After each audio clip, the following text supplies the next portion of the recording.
L'objectif pour ce chapitre, c'est de connaître le vocabulaire spécifique spécifique au système d'information, connaître la typologie, les fonctions et les composantes du système d'information, comprendre les principaux concepts clés liés au management des systèmes d'information. Ça, c'est tout ce qui ne va pas être traité dans ce chapitre. Vous savez que les systèmes d'information, c'est une discipline à part. D'accord? Donc, c'est des formations à part de plusieurs heures. Donc, sur ce chapitre, j'ai présenté essentiellement l'essentiel, donc les généralités, mais il faut savoir que pour les gens qui s'y intéressent et qui veulent développer davantage ce chapitre, donc il y a des formations qui ne concernent que les méthodes d'analyse et de conception, de la modélisation, le management de projet, etc. Donc ça, c'est des chapitres à part. Pour la sécurité des SI, donc on verra ça pour la sécurité informatique. C'est pourquoi donc ça n'a pas été traité dans ce chapitre. Donc, comme vous savez, donc en guise d'introduction, l'information c'est une ressource de nos jours qui devient incontournable et on dit, comme on dit, donc celui qui détient l'information détient le pouvoir. D'accord? Donc, on est passé d'une société industrielle, le 19e siècle, etc., vers une société d'information. Donc, l'information, c'est ce qui permet de tout contrôler. Voilà. Pourquoi? Donc, l'information reflète le monde, permet de connaître la réalité et de diminuer l'incertitude. Pourquoi? Parce que pour toute prise de décision, on doit se baser sur des informations qui sont fiables pour pouvoir prendre la bonne décision. D'accord? Et bien sûr, avec les progrès techniques et technologiques, donc les systèmes d'information ont été développés au fur et à mesure que la société a commencé à muter vers une société industrielle, d'une société industrielle vers une société d'information. L'information, donc, elle est omniprésente, qu'elle soit automatisée ou non. Donc, les différentes étapes de vie d'un produit, donc de la matière première au produit fini, livré. Donc, l'informatique, elle est présente dans toutes les étapes, que ce soit le développement, ou le contrôle, ou la gestion des stocks, la distribution, le service après-vente, les banques, et bien sûr la réception par le client final. Donc tout ça, c'est géré par l'informatique. Toutes ces informations sont gérées avec l'informatique. Donc quand est-ce que ça devient primordial de disposer d'un système informatique? Quand la taille de l'entreprise devient très importante. On peut gérer donc un système d'information d'une société totalement sur papier. D'accord? En se basant donc sur le papier, les personnes et les procédures. Mais quand la taille de l'entreprise elle devient très importante, c'est quasiment impossible de gérer ça sans donc faire appel à l'outil informatique. Donc ça, vous avez une remarque par rapport à cette diapo. Donc c'est une définition pour la personne qui a formulé cette réserve. Donc je ne sais pas ce qui n'a pas été compris sur cette définition. Donc l'information, c'est un renseignement permettant d'augmenter sa connaissance sur une situation. Donc c'est un outil de communication interne et externe. D'accord? Donc dans une société, les informations peuvent servir pour une communication interne dans l'entreprise, donc entre les différents employés de l'entreprise, ou bien à titre externe, c'est l'entreprise qui communique avec ses fournisseurs et ses clients, par exemple. Voilà. Alors, il faut lever cette nuance entre données, information et connaissance. D'accord? L'information, c'est la donnée plus le modèle d'interprétation. Si je vous dis le chiffre 5, c'est un chiffre. Donc, c'est une donnée. D'accord? Les ordinateurs ne peuvent pas interpréter. Ils ne traitent que les données. Donc, d'ailleurs, les ordinateurs, ils fonctionnent par le code binaire, le 0 et le 1. D'accord? Donc, les ordinateurs, en réalité, c'est des calculateurs qui font des calculs en se basant sur des chiffres. Voilà. Donc, si je vous dis 5, c'est une donnée. D'accord? Si je vous dis, si j'associe le 5 avec le temps, d'accord, ça devient un contenu. Ça, c'est pas mentionné sur cette diapo, c'est mentionné sur cette diapo. On va y arriver. D'accord? Donc, 5, c'est une donnée. 5, si on dit 5 par rapport au temps, ça devient du contenu. Si je vous dis 5 heures, ça devient une information. Donc, on a ajouté un modèle d'interprétation à cette donnée. Donc 5 heures, c'est une information. Si on rajoute un contexte, donc 5 heures, rendez-vous avec le directeur, ça devient une connaissance. D'accord? Exemple 2, si je vous donne ce chiffre-là, d'accord? 12 101 991. C'est une donnée brute. D'accord? Si on y ajoute, bien sûr, un modèle d'interprétation anglo-saxon, donc 12-10-1991, ça veut dire le 10 décembre 1991. Parce que les anglo-saxons donc, interprètent ça. Ils mettent le mois au début et le jour en deuxième position, puis l'année. Si je vous dis que 12 101 991, on va l'interpréter selon le modèle d'interprétation francophone de date, donc ça va faire 12 octobre 1991.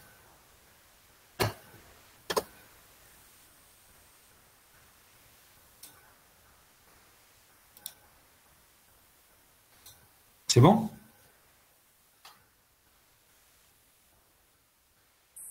Allô? Oui, monsieur. Je vous rajoute un troisième exemple, d'accord? Si je vous dis le chiffre 10, ça c'est une donnée, d'accord? Si je vous dis le chiffre 10 en parlant de température, ça devient du contenu. Une information. Contenu. On a ajouté juste un contexte, d'accord? Si je vous dis 10 degrés Celsius par rapport à la température, ça devient une information. C'est bon? Allô? Vous êtes là? Oui. Alors, si je vous dis température au pôle Nord, 10 degrés Celsius, ça veut dire quoi? Connaissance. C'est quoi cette connaissance? Ça veut dire qu'il fait chaud. 10 degrés au pôle Nord, ça fait chaud au pôle Nord. C'est une connaissance. Oui. Mais si je vous dis 10 degrés au Sahara, il fait froid. Il fait froid. Donc vous voyez que les données, et que les données et les informations, selon le contexte, ils peuvent, donc la connaissance, elle peut changer. D'accord? Et ce modèle d'interprétation, les machines ne peuvent pas le faire. Donc c'est les individus qui peuvent interpréter et développer une compétence, une connaissance. D'accord? Les machines, ils ne font que nous traiter les données qui sont brutes. Donc c'est ce qui est sur cette diapo. D'accord? Une donnée, elle est traitée par les machines. Et au fur et à mesure qu'on passe de la donnée vers la compétence, on a l'intervention des individus. D'accord? Donc, une donnée à laquelle on rajoute un contexte, 10 température, ça devient du contenu. D'accord? Que l'on utilise, ça devient une information. Que l'on assimile, ça devient une connaissance. Et que l'on applique à une situation donnée, ça devient une compétence. Et au fur et à mesure qu'on passe de la donnée vers la compétence, il y a la complexité qui augmente, c'est normal, parce qu'il y a combinaison de plusieurs informations. Et le niveau de subjectivité, il augmente. Pourquoi le niveau de subjectivité, il augmente? Parce que les machines sont objectives et les individus sont subjectifs. Chaque individu peut interpréter les données ou les informations à sa manière. On peut avoir une interprétation différente d'un individu à un autre. C'est bon? Oui, c'est bon. C'est clair? Donc c'est important de lever cette nuance, s'il vous plaît. Oui. Différencier entre données, contenu, information, connaissance et compétences. C'est bon? On peut passer? Oui, monsieur. Voilà. Donc ça, c'est une application un petit peu pratique. Donc vous voyez que si on a en niveau physique, c'est le langage des machines, c'est le langage binaire, si on a cette succession de 0 et de 1, en niveau application, donc ces 0 et 1, ils correspondent, bien sûr, cette série de 0 et de 1, elle correspond à un langage de développement. D'accord? Ici, c'est un développement en XML, Extensible Markup Language. C'est un des langages utilisés pour le développement des applications, etc. Donc, cette série de codes binaires, elle résulte du développement au niveau applicatif qu'on voit sur la diapo. Mais l'utilisateur, lui, est-ce qu'il voit ça? Est-ce qu'il voit le code binaire? Non. Est-ce qu'il voit le langage de développement? Non. Qu'est-ce qu'il voit? Il voit ça. Donc, quand vous naviguez sur Internet, d'accord, quand vous visualisez des photos, par exemple, il faut savoir que derrière, il y a un langage de développement et derrière, bien sûr, il y a un traitement du code binaire par votre machine. Voilà.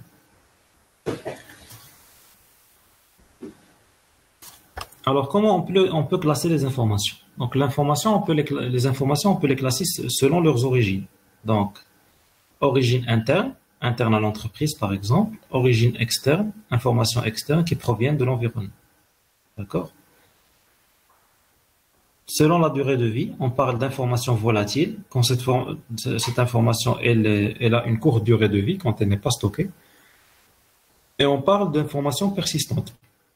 Les informations persistantes, ils constituent le patrimoine de l'entreprise. C'est la mémoire de l'entreprise. C'est les bases de données des clients, les bases de données des salariés, etc. Les chiffres d'affaires, les bilans, etc. Donc ça, c'est des informations qui sont persistantes. Par contre, il y a une information volatile, c'est une information que les développeurs ont jugé inutile de stocker. Voilà. On peut aussi classer les informations selon le traitement appliqué. Il y a des informations qui sont brutes et il y a des informations qui sont calculées. D'accord ? Il y a aussi différentes formes d'information. L'information peut être orale ou sonore, elle peut être picturale, écrite, ou bien sous autre forme, olfactive, tactile, etc. La qualité d'information. Donc, l'information, elle provient d'une source et elle est donc mise à la disposition d'un décideur pour une prise de décision. Donc, cette information, si elle n'est pas de qualité, elle peut conduire à une prise de décision qui n'est pas, bien sûr, adaptée à la réalité. Quelle est la qualité exigée de cette information? Il faut que cette information soit fiable, provenant de sources sûres et vérifiées, disponible. Il faut qu'elle soit disponible quand on en aura besoin. Il faut qu'elle soit exacte, qu'il n'y ait pas d'erreur. Il faut qu'elle soit actualisée, qu'elle reflète la réalité récente, qu'elle soit utile par rapport au problème qui est traité, qu'elle soit pertinente, adaptée aux décideurs, d'accord, et qu'elle soit non redondante. C'est-à-dire que on ne doit pas retrouver deux entrées pour la même donnée sur une même base de données. Et ça, c'est un problème qui est très récurrent dans les officines ou dans les hôpitaux. Le même patient peut être hospitalisé 2 fois ou 3 fois dans une structure. Et à chaque fois, bien sûr, on va créer un nouvel identifiant, alors que c'est la même personne. Donc, ça ne permet pas de garder l'information et l'historique de son hospitalisation, de ses bilans, etc. C'est pourquoi, donc, de plus en plus, on a tendance à travailler avec des chiffres et pas avec des noms de patients. Mohamed, par exemple, je peux une fois saisir Mohamed avec un seul M. La prochaine fois, je me trompe, je mets double M. Et pour le système d'information, il s'agit de 2 patients différents, alors qu'en réalité, c'est la même personne. D'accord? Donc, pour contourner ça, on utilise des identifiants de patients. Donc, chaque patient, il a un code permanent. Donc, on va lui donner, par exemple, une petite carte avec un code à barre. Et à chaque fois qu'il se présente à l'hôpital, il présente sa carte pour, bien sûr, que le séjour soit actualisé, tout en gardant, bien sûr, le même fichier patient. Donc, on parle de non-redondance. Le système d'information. Donc, le système, c'est un ensemble. Un ensemble de quoi? C'est un ensemble d'éléments en interaction dynamique organisés en fonction d'un but. D'accord? Donc, le système, il se compose de plusieurs éléments. On a les informations, on a les logiciels, on a le matériel informatique, etc. Tout cet ensemble, il a une seule finalité. Il interagit d'une manière dynamique pour atteindre un seul but dicté par l'utilisateur. Donc, ce système, il est caractérisé par sa finalité, qu'est-ce qu'on veut en faire, sa frontière, quelles sont ses limites, son évolution, est-ce qu'il est destiné à évoluer dans le temps ou pas, et la manière avec laquelle il est organisé. Donc en fait, cette organisation, elle rassemble deux éléments. Il y a des éléments physiques, les individus, les utilisateurs, les informaticiens, etc. Et puis l'équipement, les serveurs, les ordinateurs, les tablettes, etc. Il y a aussi des éléments qui sont logiques. Comme je vous ai dit, l'informatique, elle se base sur les mathématiques. Et les mathématiques, c'est une science qui obéit à une certaine logique. D'accord? Donc les éléments logiques, c'est quoi? C'est les données et c'est les processus. D'accord? Ces processus, ils dictent comment cet équipement doit fonctionner. La manière avec laquelle ces individus et ces équipements vont, bien sûr, être mis en œuvre pour arriver au but, bien sûr, dicté par l'organisation. Donc ces deux éléments, ils fonctionnent selon un jeu de règles de procédure pour collecter, stocker, traiter, communiquer ou retenir l'information pour besoin de la bonne gestion de l'organisation. Ce système d'information, donc, il sert bien sûr à organiser la circulation de l'information. Donc l'information dans un système, elle circule sur plusieurs étapes. Il ne faut pas que cette information soit perdue. Si elle est destinée à être transformée, quelle est la manière avec laquelle cette information va être transformée? Et bien sûr, on garde la trace de tout changement d'information sur des bases de données pour toute fin utile et pour tout contrôle ultérieur. Un système d'information efficace, il délivre la bonne information au bon destinataire au bon moment sur la bonne forme. Le système automatisé d'information, donc comme ce qu'on a dit tout à l'heure,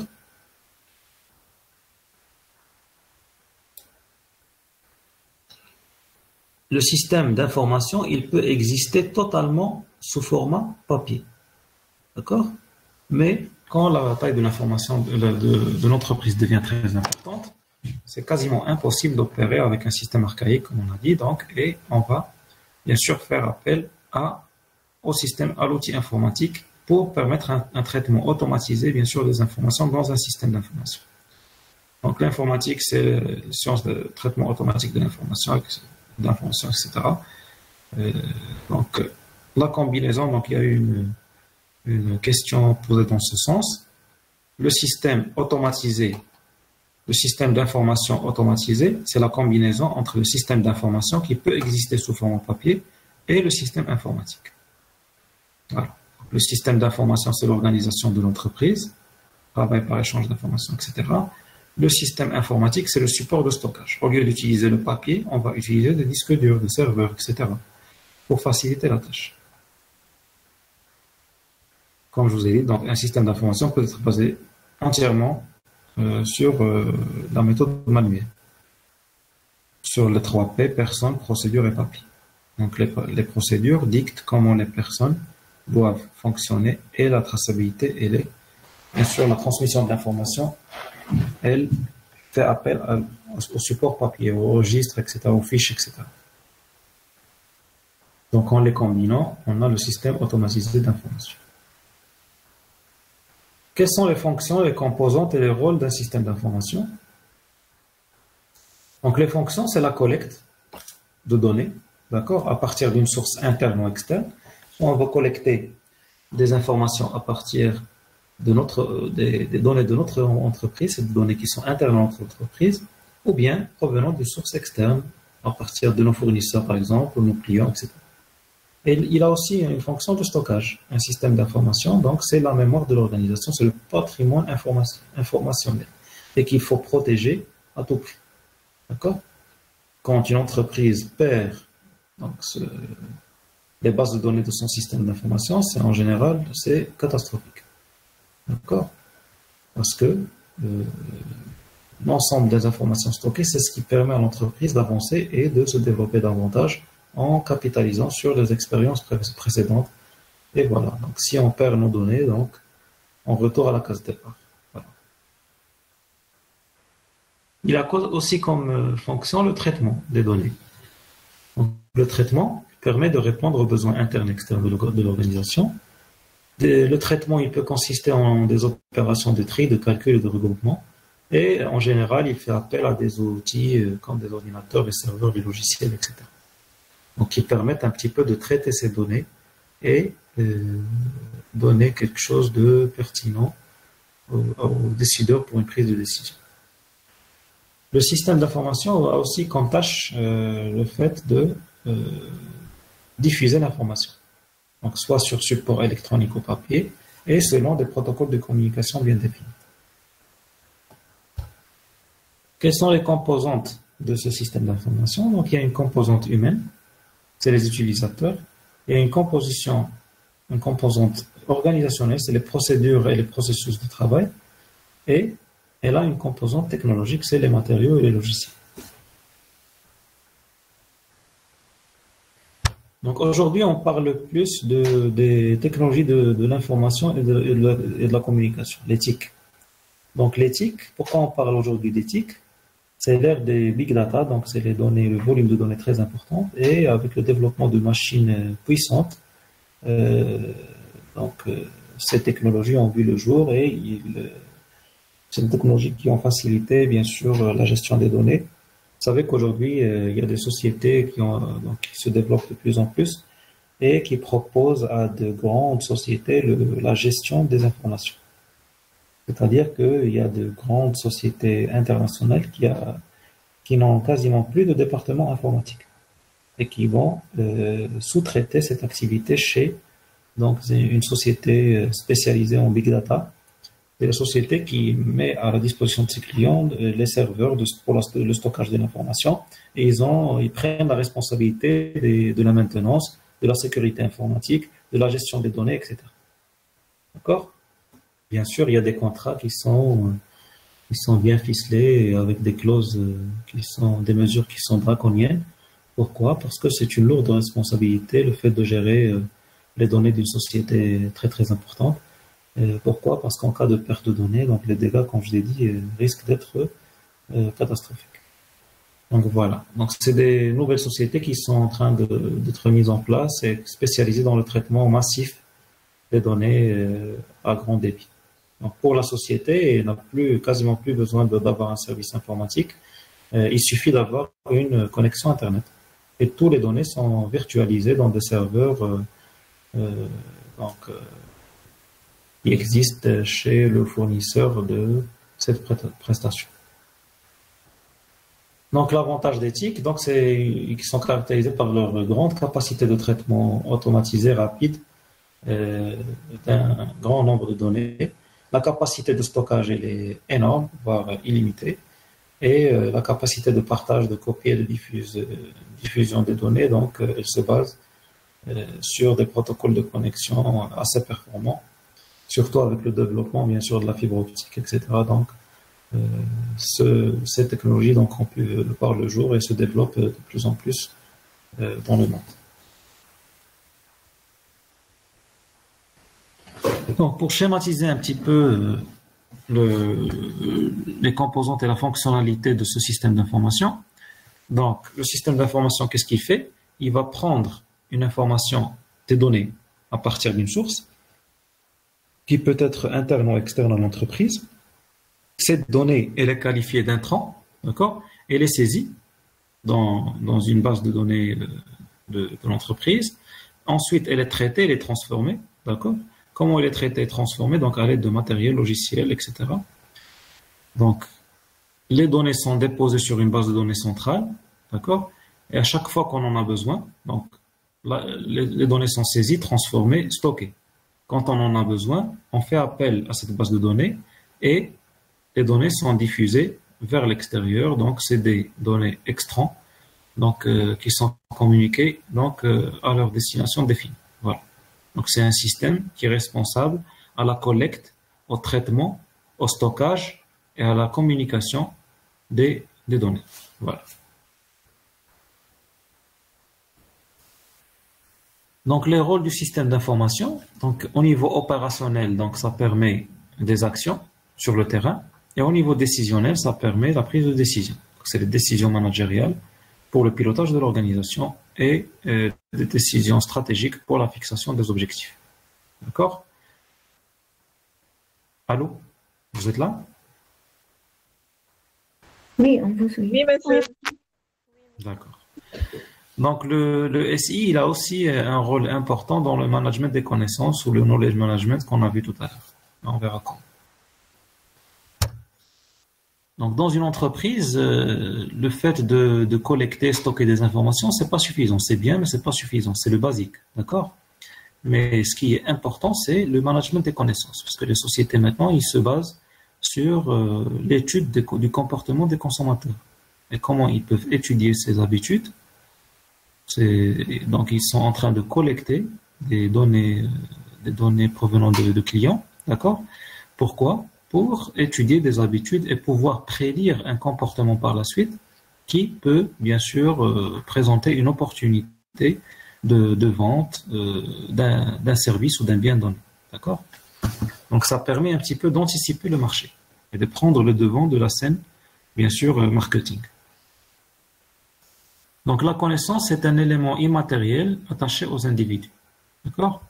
Pour l'organisation, c'est très important d'avoir un système de management des connaissances. Donc, c'est un département qui commence à prendre de l'importance dans les grandes sociétés. L'objectif, c'est de capitaliser, donc stocker, organiser. Ça, c'est le basique, comme je vous ai dit. Partager, c'est envoyer, communiquer, etc. Mais aussi émerger de nouvelles connaissances. Et cette émergence de nouvelles connaissances, c'est le fait de capitaliser sur un certain nombre de données stockées pour prédire et pour faire sortir de nouvelles connaissances qui peuvent être utiles, comme je vous ai dit, pour des raisons marketing. Donc, ce stockage, le partage et le traitement des données fait appel, bien sûr, à des logiciels et des applications. Quels sont les différents types de systèmes d'information? Donc, on parle des systèmes de traitement des transactions. D'accord?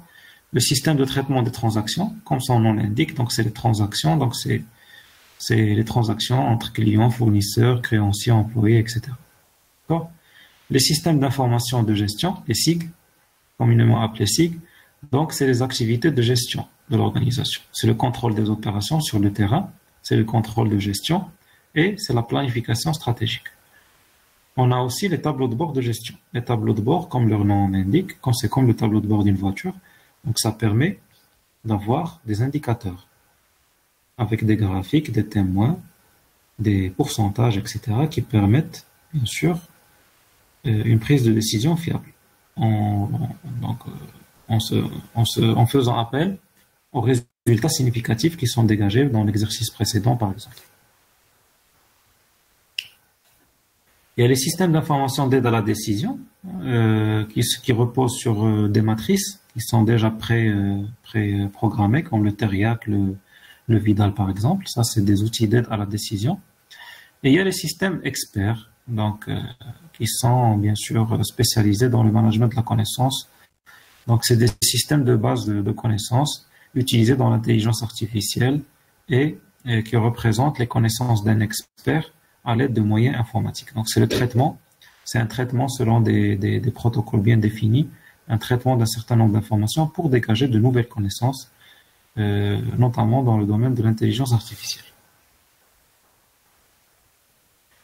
Quels sont les différents acteurs du SI, du système d'information?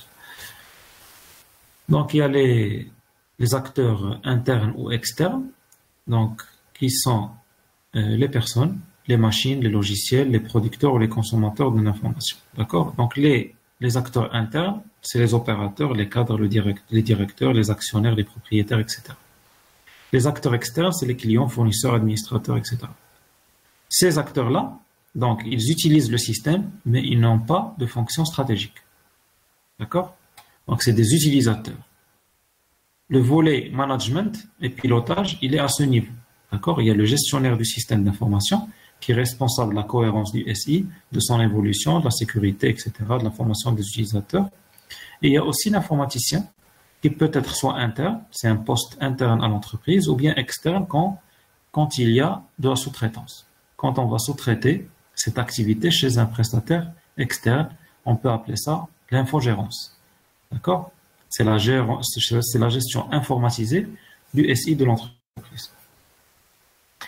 L'informaticien, qu'est-ce qu'il fait? Donc, qu'il soit fonctionnaire de l'entreprise ou externe, dans le cas d'une sous-traitance, il va analyser les besoins, faire la programmation et le déploiement des solutions. D'accord? Quelle est la place du système d'information dans l'entreprise? Donc, dans l'entreprise, en fait, il y a 3 sous-systèmes. Il y a le système de pilotage, donc c'est le top management. D'accord? C'est les décideurs. Donc, ils vont faire quoi? L'analyse de l'environnement et le fonctionnement interne de l'entreprise. Ils vont fixer les objectifs et ils vont contrôler les tâches réalisées par le système opérant. D'accord? Donc, le système de pilotage contrôle le système opérant. Voilà.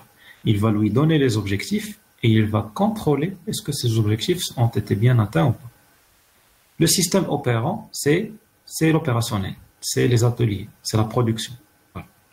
Il réalise la production physique de flux et de biens et de services. Le système d'information, c'est un petit peu le système qui fait le lien entre ces 2 sous-systèmes. D'accord? C'est le moyen de communication entre le système de pilotage et le système opérant. Donc, qu'est-ce qu'il fait? Il va mémoriser les informations internes et externes. Il va traiter, transmettre aux autres sous-systèmes, bien sûr, les informations selon un protocole de communication bien défini. Donc, schématiquement, comme on a vu, donc il y a le système de pilotage, le top management, bien sûr, qui s'occupe de la régulation, du contrôle, fixer les objectifs et prendre les décisions qui s'imposent. D'accord?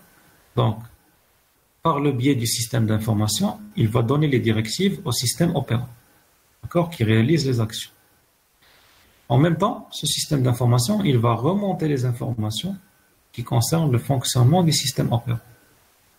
Donc, en fait, ce système d'information, c'est l'interface entre les 2 sous-systèmes. C'est clair? Oui, c'est clair. Bien sûr, ce système de pilotage, il subit des contraintes. D'accord? Et en fonction des contraintes provenant de l'environnement, mais aussi de l'intérieur même de l'entreprise, ces contraintes peuvent être externes ou internes, il y a bien sûr des décisions qui sont prises pour réguler, contrôler, rectifier, etc.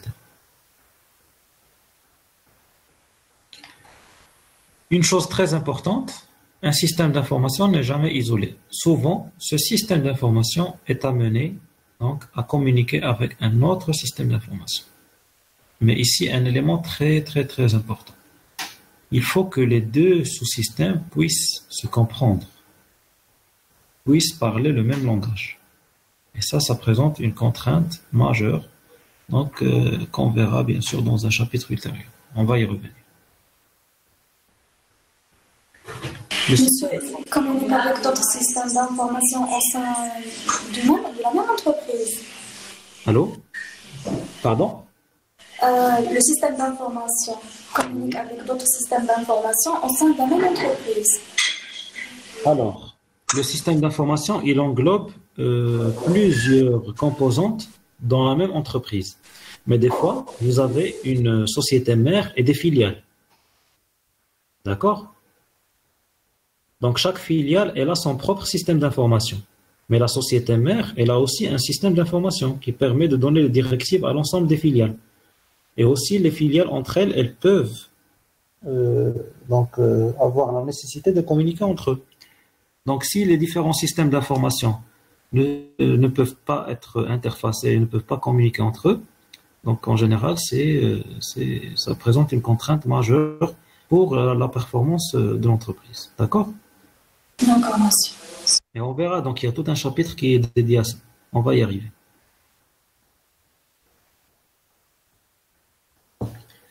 Donc le système d'information, il a à la fois un aspect statique et un aspect dynamique. Un aspect statique quand il s'agit de mémoriser des données, des faits, des règles et des contraintes. D'accord? Un aspect dynamique quand il s'agit de mettre à jour les données, les faits, les règles et les contraintes. D'accord? Donc une donnée sur une base de données, donc elle est écrite, mais elle doit pouvoir être modifiée. Bien sûr, selon des règles, selon des niveaux d'accès, etc. Selon des procédures. Tout le monde ne peut pas avoir accès aux bases de données pour les modifier sans qu'il y ait bien sûr un contrôle derrière. Et là, on parle d'aspect statique et d'aspect dynamique. Dynamique, c'est quand on actualise les données. Statique, c'est quand on les écrit la première fois. Quelles sont les limites d'un système d'information? Comme je vous ai dit, donc, le système d'information de l'entreprise, il peut exister sous format papier. D'accord? Mais il y a toujours nécessité à informatiser pour des raisons pratiques. Cependant, on ne peut pas tout informatiser. Donc, le sous-système automatisé, il n'est qu'une petite partie. Parce qu'on ne peut jamais tout informatiser. Même si on essaie de tout informatiser, il y a des choses qui ne peuvent pas être automatisées. D'accord? Donc, le système d'information de l'entreprise, c'est toute cette superficie délimitée par cette zone. D'accord? Parmi ce système d'information de l'entreprise, il y a une partie, qui est celle-ci, qui peut être automatisable. D'accord? Cependant, l'automatisation, elle nécessite des moyens, du budget. D'accord? Donc, des fois, on automatise, selon nos moyens, on va automatiser uniquement des parties pour lesquelles on estime que cette automatisation va être rentable. Parce qu'on ne va pas engager beaucoup d'argent à automatiser des zones qui ne servent à rien. D'accord? Donc, selon les objectifs et selon le budget disponible, les moyens disponibles, on va opter à automatiser telle ou telle activité. C'est rare où on va trouver dans une entreprise l'ensemble des tâches qui sont automatisées. Il y a toujours une partie qui est réalisée en manuel. Pourquoi? Parce qu'on va perdre beaucoup plus d'argent à l'automatiser par rapport au gain qu'on va gagner par l'automatisation. C'est clair? Oui. Très bien. Monsieur, s'il vous plaît, le système d'information englobe qu'une seule partie d'information, pas la totalité des informations.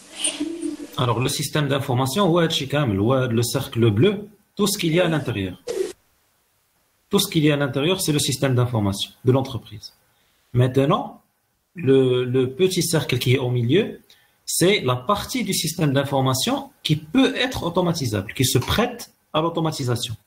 Cependant, si on veut automatiser tout le cercle vert, ça va nous coûter beaucoup d'argent. Donc, on va choisir une partie du sous-système automatisable qu'on va réellement automatiser. Pourquoi? Parce que l'automatisation et l'informatisation, elles coûtent beaucoup d'argent. C'est des licences, c'est du développement, c'est des contrats avec des prestataires internes et externes, c'est du matériel, c'est des mises à jour, c'est de la protection, etc. D'accord? Donc, dans une société, ça coûte beaucoup d'argent. Il y a la maintenance, il y a l'actualisation du parc informatique, etc. Donc, si il y a une tâche qui n'est pas très rentable, on ne va pas perdre de l'argent pour l'automatiser. On peut la garder en version manuelle. Par contre, on va automatiser les parties du système d'information qui vont nous être rentables. Quand on automatise le traitement, par exemple, des comptes clients, ça c'est très important. Parce qu'on va augmenter en performance, en recouvrement, etc. Le chiffre d'affaires de l'entreprise, il va augmenter. D'accord? D'accord, monsieur. Par contre, si on a une petite partie dédiée aux œuvres sociales d'une société, les colonies de vacances pour les enfants des employés, par exemple, ça c'est une partie du système d'information de l'entreprise que je trouve inutile d'informatiser, par exemple. Parce que si on informatise, on ne va rien gagner dessus. D'accord? C'est toujours des calculs. Qu'est-ce qu'on va dépenser et qu'est-ce qu'on va gagner? C'est bon? Oui, monsieur, merci. Oui. Donc, le management du système d'information. Donc, c'est quoi le management des systèmes d'information? Donc, c'est les activités de coordination pour orienter, contrôler un organisme en matière de gestion de l'information appartenant donc au service de l'organisation. Il peut avoir une dimension politique, économique, une dimension de planification, de pilotage et de coordination. D'accord? Un système d'information, il doit être géré.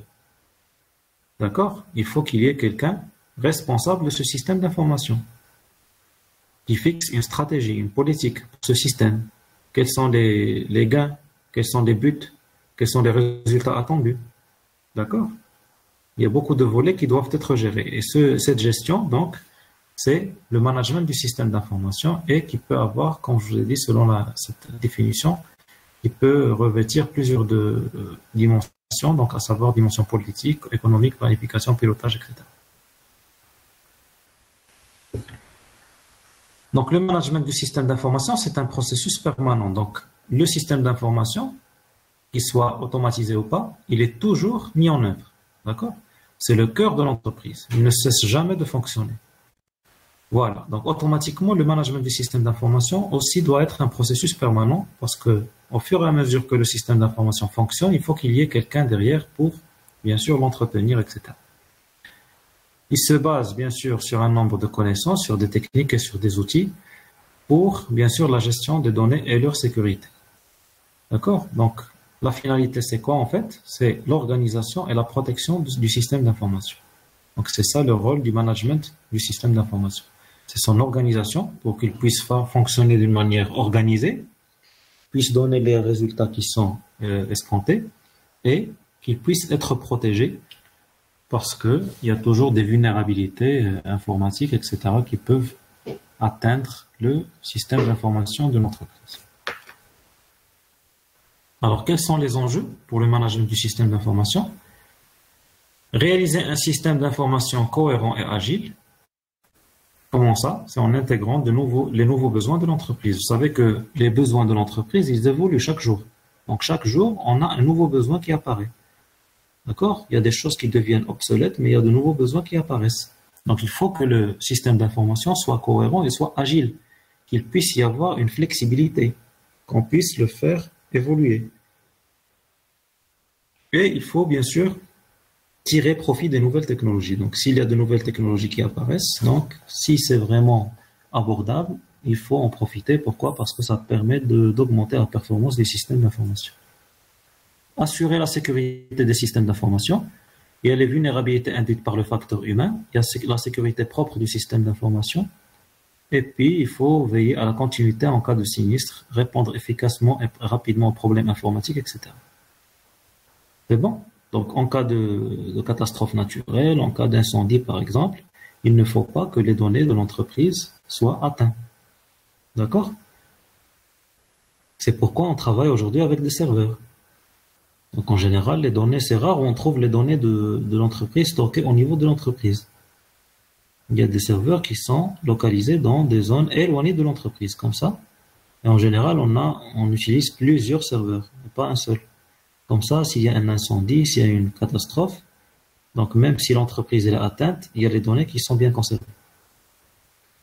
Et c'est ça, en fait, l'intérêt, comme je vous ai dit, dans des sociétés de big data qui proposent un petit peu aujourd'hui les services de stockage, de traitement et de sécurisation des données.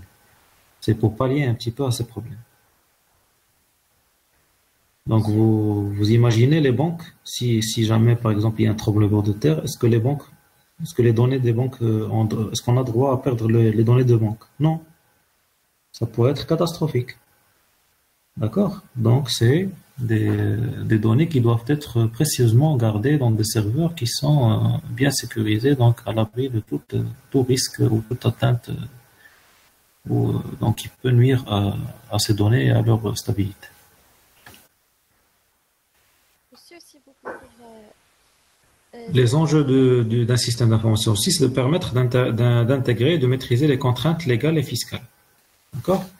Donc, quand vous travaillez, par exemple, en pharmacie d'officine, le taux de TVA des médicaments, il y a des médicaments qui sont exonérés. Donc, il y a un taux de TVA de 0%. Il y a d'autres pour lesquels on applique un taux de 7%, par exemple.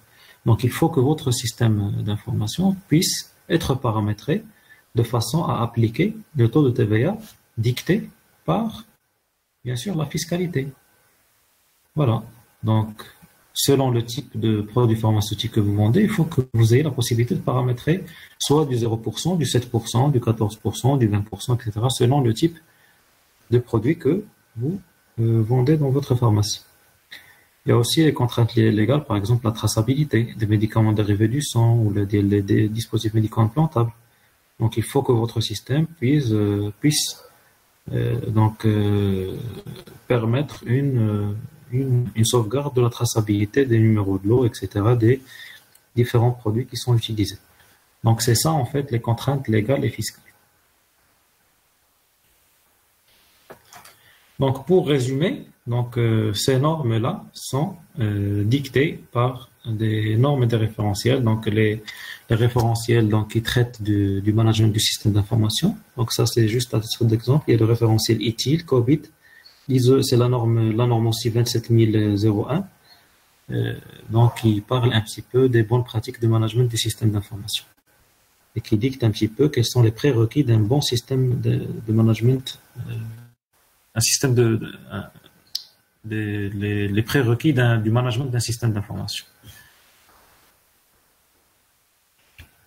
Alors, les concepts clés du management du système d'information.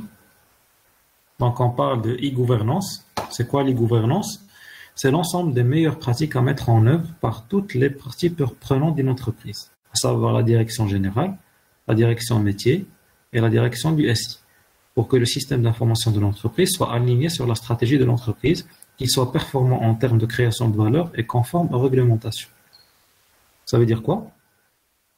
Ça veut dire que le système d'information de l'entreprise, il doit être aligné sur la stratégie de l'entreprise. Si une entreprise elle a comme objectif de réaliser, par exemple, des gains à court terme, il faut que le système d'information puisse être paramétré de façon à réaliser des gains à court terme. D'accord? Il faut que les deux, la direction, le top management et le système d'information soient alignés sur la même longueur d'onde. Ouais. Et en même temps, il faut respecter la réglementation. Donc c'est ça en fait les deux prérequis de l'e-gouvernance. Monsieur, qu'est-ce qu'on veut dire par l'ensemble des meilleures pratiques? Pardon? Dans la définition de l'e-gouvernance, qu'est-ce qu'on veut dire par l'ensemble des meilleures pratiques? C'est les pratiques qu'on doit mettre en œuvre, que tous les intervenants doivent mettre en œuvre pour, bien sûr, permettre à ce système d'être performant. Par exemple, le volet sécuritaire, les meilleures pratiques en termes de sécurité, les meilleures pratiques en termes de réglementation des accès, c'est les niveaux d'accès, les codes d'accès, etc. D'accord? D'accord, oui. Donc, c'est les pratiques qui sont dictées en général par des référentiels et qui permettent à ce système d'information d'être aligné sur la stratégie de l'entreprise, d'être performant, c'est-à-dire qu'il permet d'obtenir les résultats escomptés dans les délais voulus et avec les budgets qui ont été réservés, et qui permettent la création de valeur, tout en étant conforme à la réglementation. D'accord? D'accord, monsieur. C'est comme les bonnes pratiques de fabrication. Voilà. C'est des bonnes pratiques pour la gouvernance des systèmes d'information, pour le management des systèmes d'information. C'est un certain nombre de normes à respecter pour assurer ces prérequis. C'est bon? Oui, monsieur, merci. Voilà.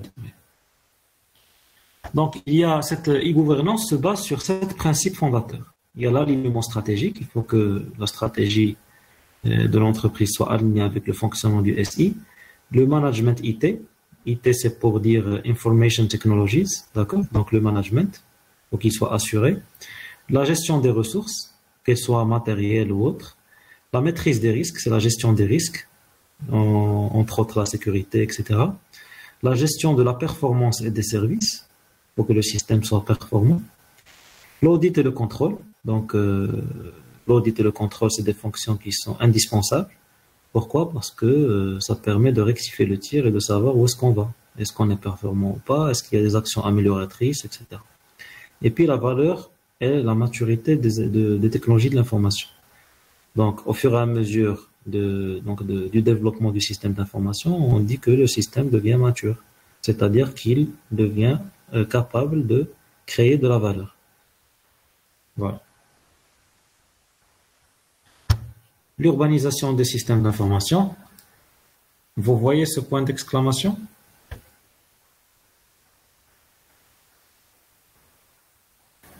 Oui, oui, on le voit. Et pourquoi je l'ai mis ici?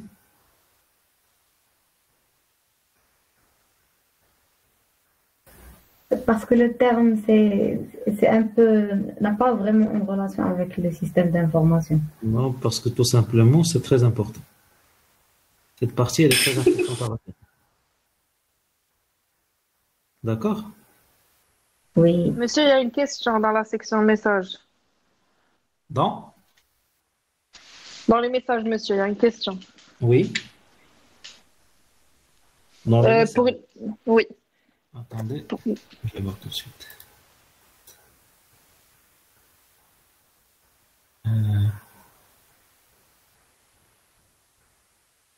J'arrive pas à le visualiser. Qui est-ce qui a posé la question? Est-ce que vous pouvez me... Monsieur, je vais lire. Pour les sociétés qui sont chargées de gérer les informations des autres entreprises, est-ce Oui. qu'en cas de changement de contrat ou carrément on ne peut plus travailler avec eux, par exemple, comment on pourra garantir que nos infos seront toujours en sécurité par la suite et ne seront pas utilisées par la suite pour des buts illégaux? Ben, il y a dans le contrat initial qu'on a formulé avec le premier prestataire, donc il est stipulé qu'en cas de résiliation du contrat, le prestataire, il s'engage à restituer l'intégralité de la base de données avec les clés permettant l'accès et il s'engage à ne pas utiliser les données issues de bases de données pour toute fin commerciale ou autre. Donc, c'est des engagements qui peuvent donner lieu à des poursuites judiciaires. On ne rigole pas avec ça. Pourquoi? Parce que le prestataire, il est très, très bien payé. C'est un service que l'entreprise paye très, très cher. D'accord? Donc, derrière, il y a des clauses très rigoureuses pour un petit peu réglementer l'interaction entre donc le prestataire et l'entreprise. Merci, monsieur. C'est comme vous, quand vous déposez votre argent à la banque. Comment vous pouvez être sûr que cet argent ne va pas être dépensé ailleurs et on va vous dire désolé, on a perdu votre argent? C'est la même chose. Une banque ne peut pas vous dire ça.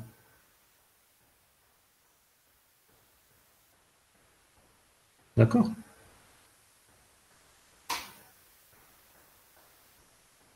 Allô?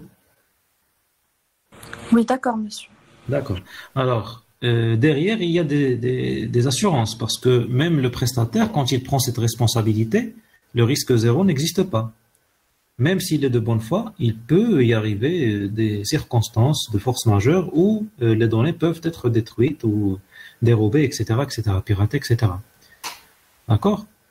Alors, même le prestataire, il va contracter, pour pallier à ça, il va contracter des assurances pour que, en cas de préjudice, quand il y a une poursuite judiciaire, c'est l'assurance qui s'occupe de dédommager le client ayant subi le préjudice. C'est bon? Oui, monsieur. Voilà.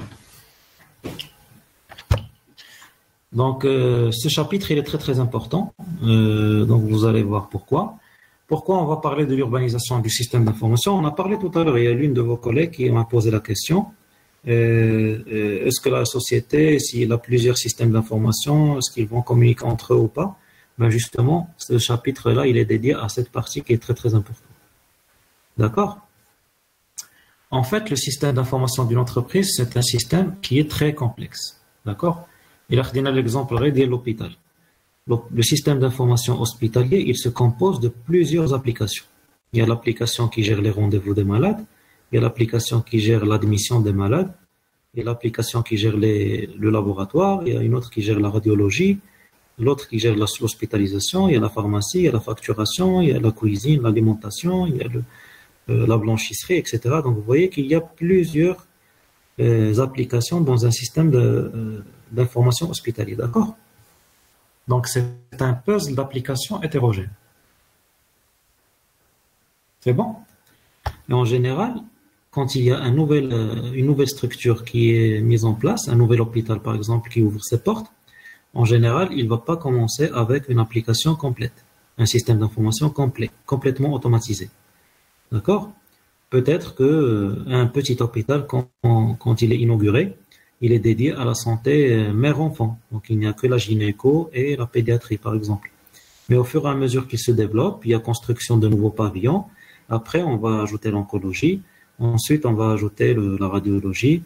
On va ajouter après la chirurgie viscérale, etc., etc. Donc, la taille de l'hôpital se développe.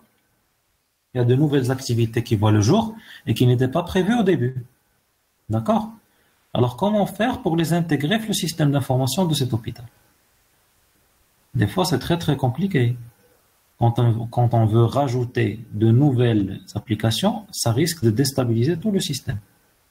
Soit on a le choix entre deux choses. Soit on va éliminer carrément l'ancien système qui devient obsolète et installer un nouveau. D'accord? Mais l'évolution, elle est continue. Peut-être que dans 2 ou 3 ans, on aura de nouveaux besoins qui vont apparaître et on ne va pas s'amuser à chaque fois à changer le système d'information automatisé de l'hôpital. Ça coûte très très cher, ça implique un changement organisationnel, un changement d'habitude, de pratique professionnelle, et ça, on ne peut pas le faire à chaque fois. D'accord? Donc, un système d'information d'une entreprise, c'est un système qui est très complexe, et on peut le qualifier d'un puzzle d'applications hétérogènes. Chaque application, elle traite un volet de l'activité de l'entreprise. Alors, l'urbanisation, elle sert à quoi? À transformer le système d'information sans arrêter le cycle de vie. Quand on veut changer de système d'information automatisé, il y a des périodes d'arrêt parce qu'on va enlever l'ancien système, on va installer le nouveau système et on peut avoir des périodes creuses. Et ces périodes creuses, ils peuvent donner lieu à des pertes d'informations. Et c'est très critique. D'accord? Donc, c'est pourquoi ce concept d'urbanisation est très important parce qu'il permet de transformer le système d'information sans arrêter le cycle de vie, sans qu'il y ait de perte de données. D'accord? Il est piloté par les besoins stratégiques de l'entreprise qui changent, bien sûr, en fonction des données, de l'environnement, etc. Alors, l'urbanisation des systèmes d'information, il se base sur un concept qui est très important, c'est le découpage. Le découpage de quoi? Un système d'information, comme je l'ai dit, est composé de plusieurs modules.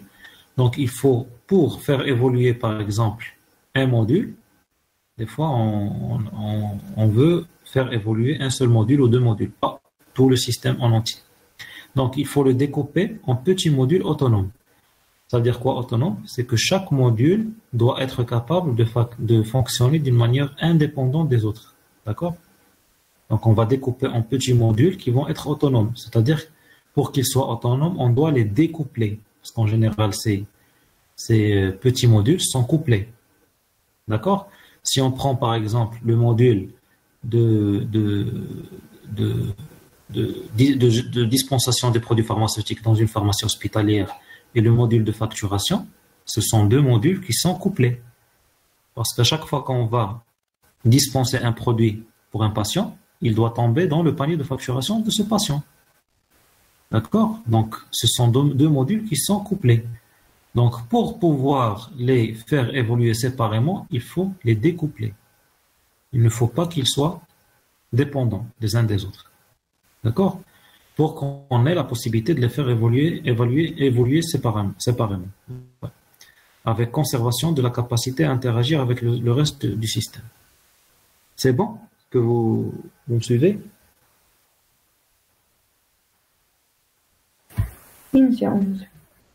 Oui.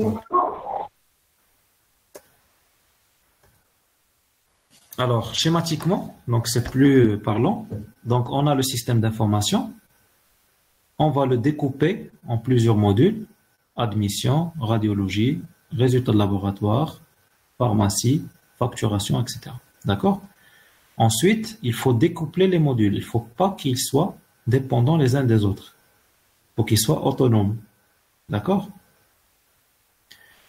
Et les mêmes modules doivent être, bien sûr, chaque module, il se décline en zones, en quartiers et en blocs. Donc, il faut aller en profondeur des modules avec une taille de plus en plus petite. D'accord? À l'intérieur même du même module, on peut avoir plusieurs zones, plusieurs quartiers, plusieurs blocs. Par exemple, le module pharmacie, on peut avoir gestion des stocks, préparation hospitalière, par exemple, prévision et approvisionnement. D'accord? Donc, même chaque module se décline en zone, en quartier et en bloc. Ça, c'est le langage informatique. Alors, quels sont les objectifs de l'urbanisation des systèmes d'information? C'est d'intégrer les systèmes d'origine diverses.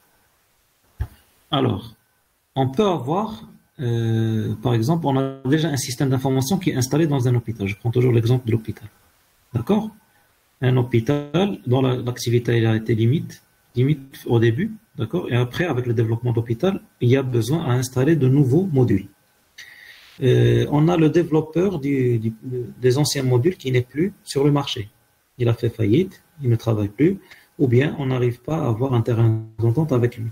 Donc, on est amené à contracter, bien sûr, de nouveaux modules auprès d'un autre développeur. D'accord? Mais qu'est-ce qui se passe à ce moment? On a des sous-systèmes d'origine diverses. Les nouveaux modules ne proviennent pas du même développeur des premiers modules qui ont été installés au début. D'accord? Donc, on a des logiciels différents, des éléments de différentes plateformes, etc. Donc, il faut pouvoir les intégrer ensemble. Il faut aussi qu'ils soient capables d'interagir entre eux. Monsieur, c'est quoi un progiciel? Alors, les progiciels, donc, on va parler tout à l'heure des progiciels de gestion intégrée. Donc, ça va venir. Voilà. Progiciel. Donc, les progiciels, donc un progiciel, c'est un ensemble de logiciels, d'accord, qui vont interagir entre eux. D'accord? Donc, on va voir ça sur la diapo suivante. Donc, il faut que ces sous-systèmes soient capables d'interagir entre eux et avec d'autres systèmes d'information. On appelle ça l'interopérabilité. C'est important. C'est bon? Il faut que le sous-système soit capable d'interagir avec eux et avec les autres sous-systèmes du système d'information. Il faut aussi qu'il y ait la possibilité de remplacer un certain nombre de sous-systèmes sans déstabiliser les autres. Par exemple, on a déjà un module pharmacie qui fonctionne et qui interagit avec les autres modules de l'hôpital, mais qui ne permettent pas, par exemple, la prescription connectée. On veut l'éliminer et le remplacer par un nouveau module qui permet la prescription électronique. Donc, il faut que ce changement ne puisse pas déstabiliser le fonctionnement des autres modules. Et on appelle ça l'interchangeabilité. D'accord? L'interchangeabilité, c'est-à-dire la possibilité de remplacer un module par un autre sans qu'il y ait déstabilisation des autres sous-systèmes. C'est bon? Oui, monsieur. Oui, monsieur. Voilà. Donc, les objectifs de l'urbanisation des systèmes d'information, c'est de favoriser l'évolutivité, la pérennité et l'indépendance du système d'information. Alors, si on a un système d'information qui n'est pas urbanisé, c'est un système d'information qui n'est pas optimisé. Et on parle de l'effet spaghetti. Pourquoi l'effet spaghetti? On va voir ça sur un schéma. D'accord? C'est une dégradation qui touche les systèmes d'information fortement couplés. On a parlé tout à l'heure de cette histoire de couplage et de découplage. Quand les différents modules sont fortement couplés, une fois on touche l'un des modules, on déstabilise tout le système. Et ça constitue un frein à l'évolution de l'entreprise et à l'évolution de son système d'information. Des fois, il y a des hôpitaux, il y a des entreprises qui évitent de faire évoluer leur système d'information. Pourquoi? Parce qu'il est trop couplé. Ils ont peur de toucher un des modules et de déstabiliser tout le reste avec des risques d'interruption, de perte d'information, etc. Et ces systèmes-là qui sont non optimisés et fortement couplés, en général, ils contiennent beaucoup d'interfaces.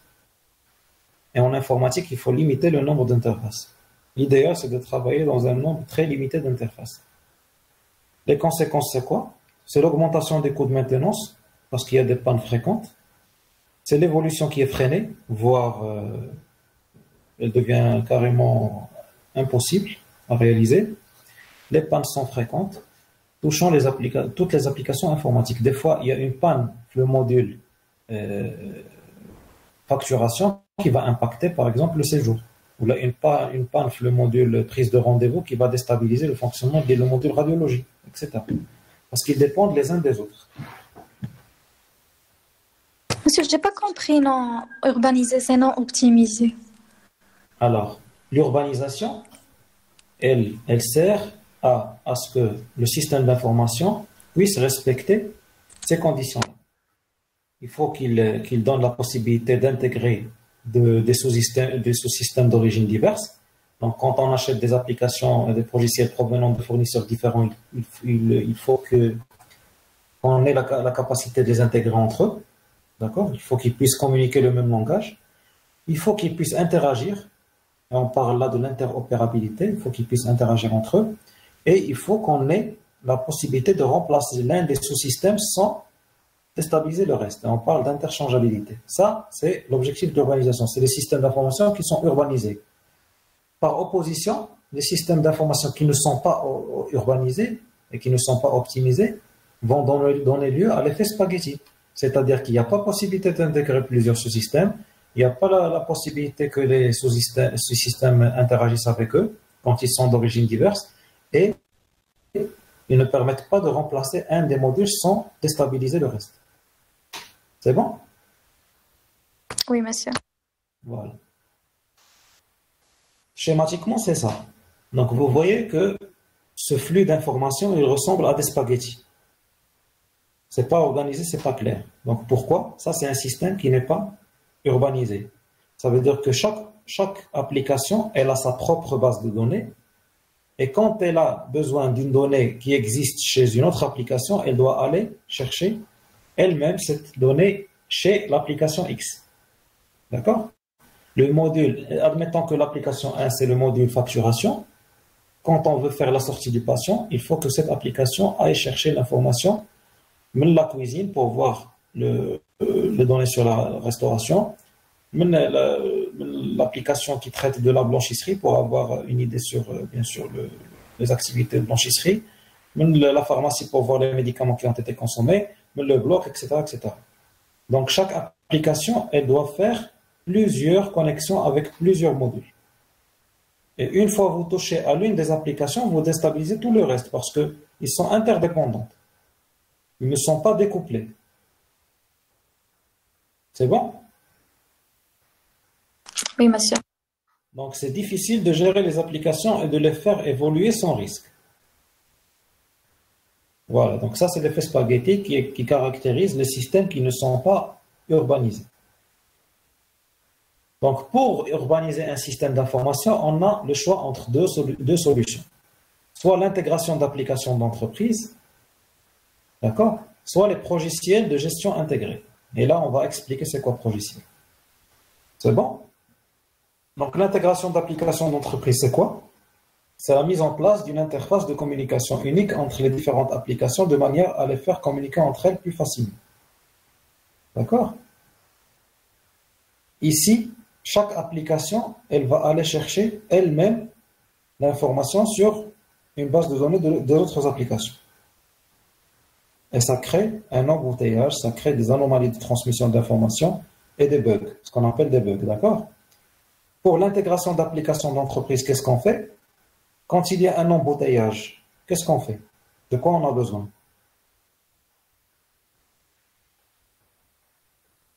Quand vous conduisez votre voiture et vous êtes bloqué dans un embouteillage, dans un carrefour. Une autre route. Si vous Un policier. Un policier. Pardon? On a besoin d'un policier pour... Vous avez besoin de policiers. Très bien. Alors, l'intégration d'applications d'entreprise, elle consiste à quoi? À installer un policier vers le carrefour. Le policier, qu'est-ce qu'il va faire? C'est lui qui va organiser le flux d'informations. Quand l'application 1 elle a besoin d'une information de l'application 4, c'est pas elle qui va aller la chercher. Elle va demander au policier, c'est le policier qui va s'en charger. Le policier, c'est le serveur d'intégration. D'accord? Pour organiser le flux.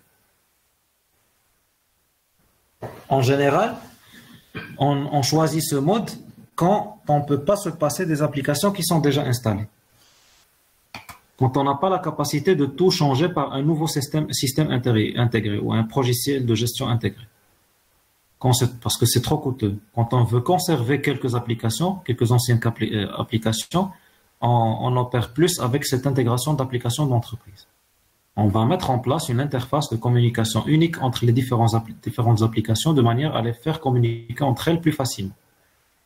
C'est bon? Sinon, on opte pour un logiciel de gestion intégré. Le logiciel de gestion intégré, qu'est-ce qu'il a comme avantage? Une base de données centrale. Parce que l'intégration d'applications d'entreprise, quand un policier, le carrefour, mais chaque application conserve sa base de données. Par contre, le logiciel de gestion intégré, on remplace les applications disparates par une seule application capable de prendre en charge toutes les fonctions de manière cohérente. C'est-à-dire qu'on va opter par un logiciel de gestion intégré qui se compose de plusieurs plateformes, plusieurs petits logiciels. D'accord? C'est des interfaces qui vont, bien sûr, utiliser l'information, la même information disponible sur la même base de données. C'est-à-dire que si on modifie la donnée, la base de données centrale, l'information, elle est modifiée sur toutes les plateformes en même temps.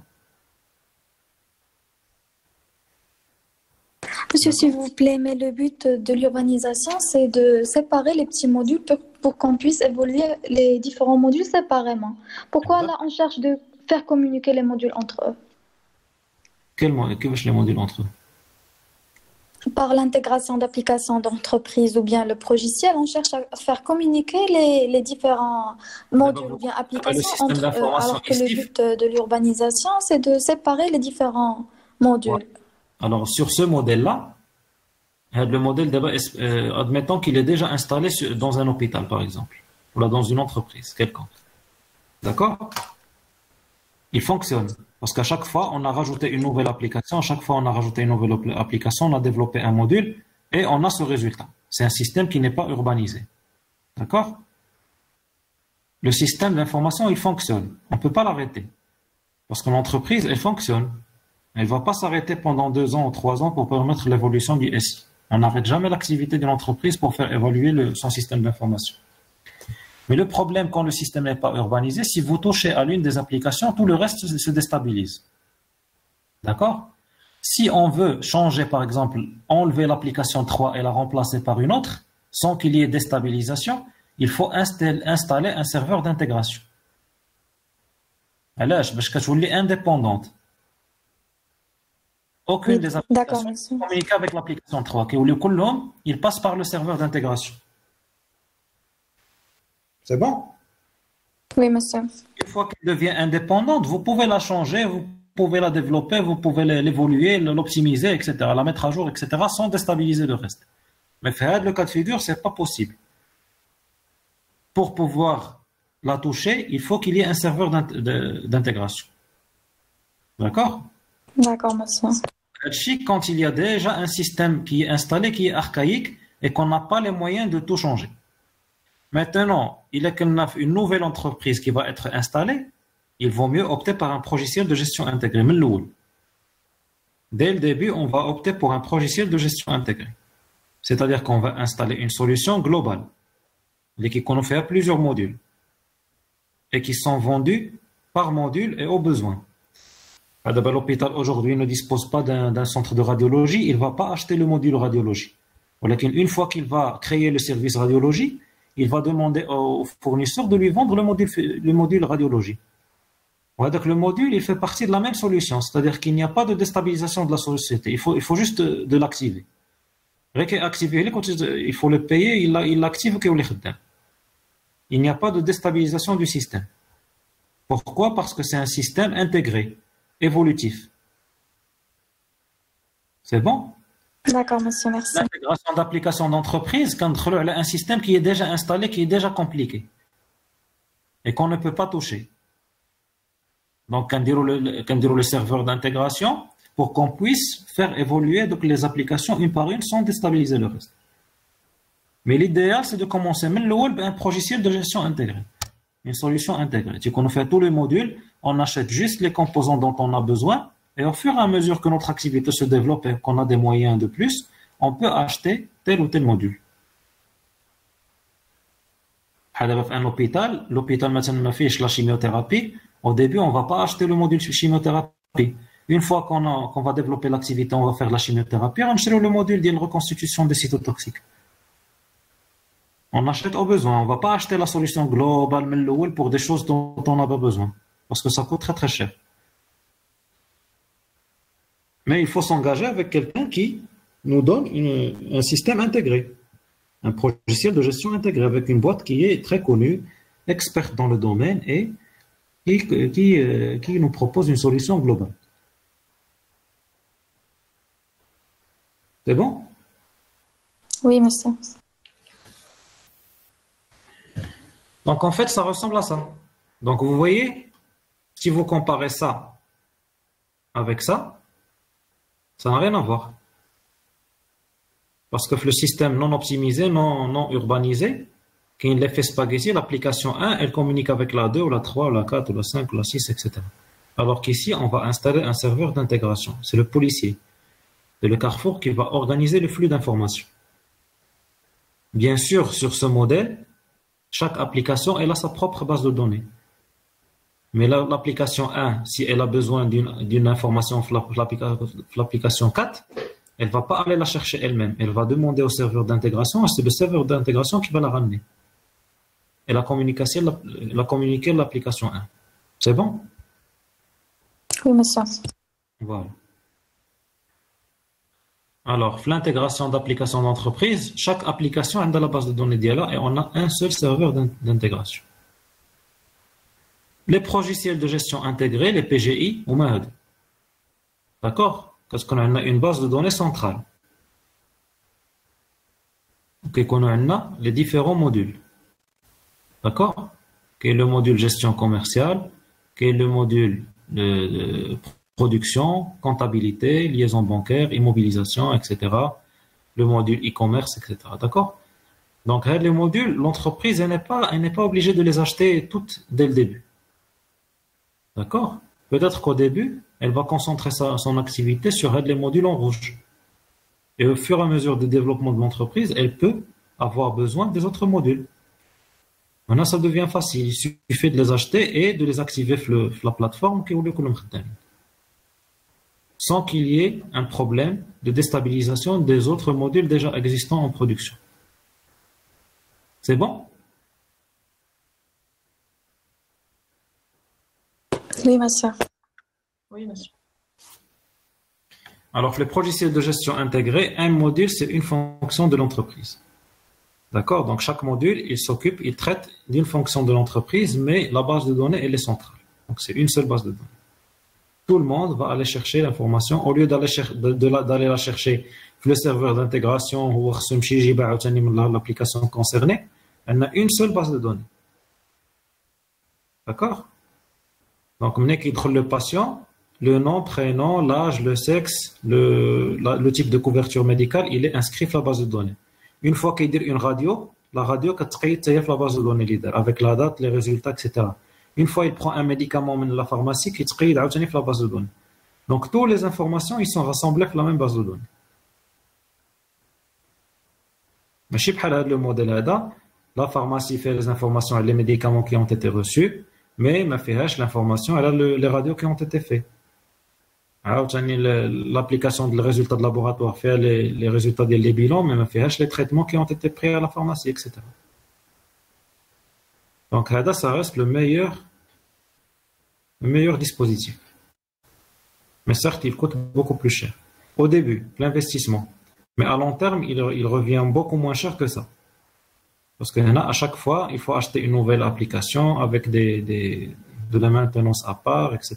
Le serveur, les pannes, la maintenance, etc. Donc, tout compte fait que le travail est le plus cher à long terme. Alors, quelles sont les conséquences? Sur l'organisation, c'est la dématérialisation des documents et la gestion des flux d'informations. Et sur la technique, bien sûr, on numérise, donc on travaille en fichiers numérisés, les ordonnances à distance, par exemple, etc. Le langage de représentation de l'information, il est standardisé, parce que les différents modules parlent le même langage. Donc, il n'y a pas de risque de déstabiliser les solutions pendant l'évolution. Sur les métiers, donc il y a modification des habitudes et il y a de nouveaux métiers qui apparaissent. Donc, modification des habitudes, pourquoi? Parce que le système d'information informatisé, quand il est bien géré, donc il y a des niveaux d'accès. Donc, peut-être qu'il y avait des employés qui avaient l'habitude de faire des tâches qui ne sont pas les leurs. Ils vont devoir se limiter aux tâches qui sont dictées par les hiérarchies et qui sont verrouillées par les niveaux d'accès. D'accord? Les nouveaux métiers qui apparaissent, donc le gestionnaire du SI, l'informaticien, etc., etc. Donc, il y a des nouveaux besoins qui apparaissent. Le cas de la base de données unique, des logiciels de gestion intégrés, donc centralisation de l'information. Donc, ça permet de protéger la vulnérabilité des données. D'accord? Quand on a plusieurs bases de données, donc il y a toujours un risque que l'une des bases de données saute. Par contre, le PGI, quand il y a une base centrale, on va consacrer et concentrer le maximum de sécurisation sur cette base de données.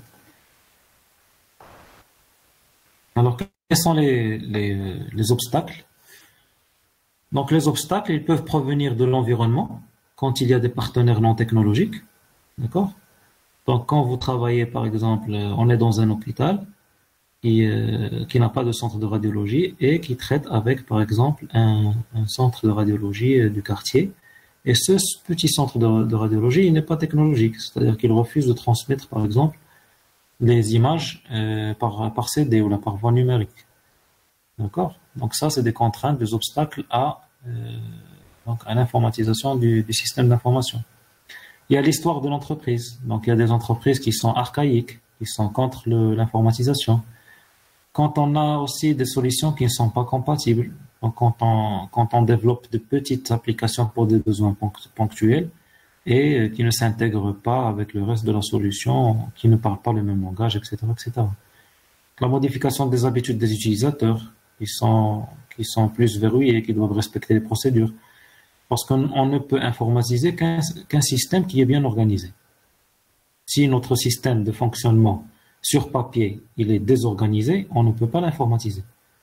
Donc, avant d'informatiser, il faut faire des audits, il faut faire un état des lieux pour organiser les flux avant d'informatiser. On n'informatise que ce qui est organisé. Il y a aussi les coûts.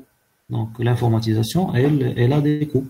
Ils sont très importants, mais il y a les retours sur investissement qui sont intéressants. Et puis, il y a les contraintes techniques. Donc, si on ne dispose pas d'un parc informatique qui est d'actualité, la connexion Internet, etc. Et il y a aussi des contraintes légales. Donc, la protection des données des clients, etc., etc. Donc, il y a une réglementation dans ce sens. Alors, les activités et les métiers liés au système d'information. Donc, il y a la fonction de gestion et d'évolution du SI, c'est le management du SI. Donc, ce management, qu'est-ce qu'il fait? Il a comme tâche d'assurer la qualité, la cohérence, l'urbanisation, l'intégrité, les achats des matériels, logiciels, etc. L'infogérance, quand on va sous-traiter une activité, l'externaliser avec un autre prestataire, assurer la performance et la fiabilité du système d'information. Donc, pour assurer ces tâches, il peut faire appel à un cabinet de conseil ou d'expertise, ou un cabinet d'audit, par exemple, de consulting. Donc, ce conseil d'expertise, il réalise des interventions ponctuelles de soutien. Quand il y a un projet qui est consistant et la gestion ne peut pas l'assurer, elle fait appel à un cabinet de conseil et d'expertise, de consulting, pour réaliser des interventions ponctuelles de soutien. Donc, tout ça, pourquoi? C'est lors de la conduite de projet d'informatisation du système d'information, pour faire les études préalables, les spécifications, suivre les réalisations, le déploiement du projet, de la solution, la gestion du projet et la conduite du changement. Et aussi, donc ça c'est a priori, ça c'est a posteriori, c'est pour garantir le bon fonctionnement et la bonne utilisation et la sécurité du système d'information. C'est la gestion du parc applicatif, donc l'ensemble des applications, les infrastructures techniques, les serveurs, les PC, etc., leur maintenance, leur contrôle, etc. Donc, les deux grands volets de tâches et d'actions, soit a priori, avant la mise en place du projet, ou là, a posteriori, après le déploiement, ils sont assurés par la gestion, d'accord, en s'appuyant sur un cabinet de conseil ou d'expertise s'il y a besoin. L'infogérance, l'externalisation, donc on en a parlé tout à l'heure, on va juste en dire un petit mot. On appelle ça infogérance ou externalisation, ou en anglais BPO, Business Process Outsourcing, c'est-à-dire qu'on va déléguer la prise en charge, soit partielle ou la totale du système d'information, à un prestataire externe, un sous-traitant, bien sûr moyennant des contrats qui fixent bien sûr les droits et les obligations de chaque partie. L'avantage, c'est quoi? C'est l'optimisation de la gestion, le gain de temps, la flexibilité, le transfert des risques vers le prestataire. C'est-à-dire quand on ne va plus gérer le risque d'attaque informatique, de perte de données, etc. On va transférer ce risque à un prestataire qui a l'expérience, qui a la plateforme technique et humaine pour assurer ces tâches. Les risques, c'est quoi? La suppression d'emplois, parce qu'une fois on externalise, c'est-à-dire qu'on n'a plus besoin de nos ingénieurs informaticiens pour recruter l'entreprise, donc on est amené à les licencier. Et quand on supprime ce genre d'emploi, c'est-à-dire qu'on maîtrise moins notre système d'information. Parce que les emplois, quand on engage nos propres ingénieurs informatiques, on a la maîtrise sur notre système. Quand on externalise, donc suppression d'emplois, moins de maîtrise du système d'information et cette question, comme a dit votre camarade, de confidentialité qui doit être bien sûr verrouillée pour éviter une utilisation mal intentionnée des données, de la base de données des entreprises. La dimension économique d'un projet de mise en place d'un système d'information. Donc, les coûts et les bénéfices. La structure des coûts. Donc, il y a des charges d'infrastructure, c'est les serveurs, les postes de travail, les équipements, les services réseau, etc. Il y a les salaires et les charges de la main-d'œuvre, les développeurs, les ingénieurs informaticiens, etc. Il y a aussi les licences logicielles, d'accord? Donc, quand on met un système d'information, un nouveau système d'information, quand on veut l'acheter, il faut préciser le nombre d'utilisateurs. Les antivirus qu'on achète pour un poste, deux postes, trois postes, etc. Donc, les prix changent. Donc, il y a des licences pour les logiciels. D'accord? Donc, c'est en fonction du nombre d'utilisateurs et de la taille de l'entreprise. Et ça, donc, ça va impacter les coûts. Alors, pour les gains, ils sont souvent difficiles à évaluer, plus difficiles à évaluer. Pourquoi? Il y a un gain de productivité, donc diminution de la charge de travail, suppression de postes. Et ça, diminution de la charge de travail, c'est difficile à quantifier. Des charges qu'on peut calculer facilement. Là, gain de productivité, ça, c'est difficile à évaluer. Gain d'efficacité, donc réduction des délais de livraison, réduction des niveaux de stock, augmentation de l'activité, etc. Et aussi des gains en termes de qualité. En général, les gains, ils sont pas évalués sur une courte durée. Il faut du recul. On évalue les gains sur minimum 3 ans, 4 ans, etc. La rentabilité d'un projet SI. Le bénéfice escompté, c'est les gains attendus moins les coûts budgétés. Et le retour sur investissement, c'est le bénéfice escompté sur l'investissement. Alors, investissement, coût budgété, c'est la même chose. D'accord? Donc, il y a une question qui a été posée dans ce sens. Donc, c'est la même chose. Donc, la première évaluation, elle n'est pas négligeable. Elle permet d'avoir une première idée, mais il faut approfondir l'inventaire dépenses et gains attendus pour avoir des données plus pertinentes sur notre retour sur investissement. Création de la valeur, c'est la capacité à dégager un profit. Donc, quand on veut, chaque entreprise, elle vise à dégager des profits. D'accord? C'est le but ultime, mais il n'est pas suffisant. D'accord? Pourquoi? Parce que si on a une vision à court terme, donc il y a une mauvaise répartition de la valeur créée. En général, les grandes entreprises, ils visent à dégager du bénéfice, du profit, mais ce profit, donc il fait augmenter, bien sûr, il y a augmentation du chiffre d'affaires et des bénéfices, mais une entreprise en bonne santé, elle investit. C'est pourquoi vous voyez qu'il y a de grandes entreprises qui, des fois, investissent dans des domaines qui sont loin de leur domaine d'activité. D'accord?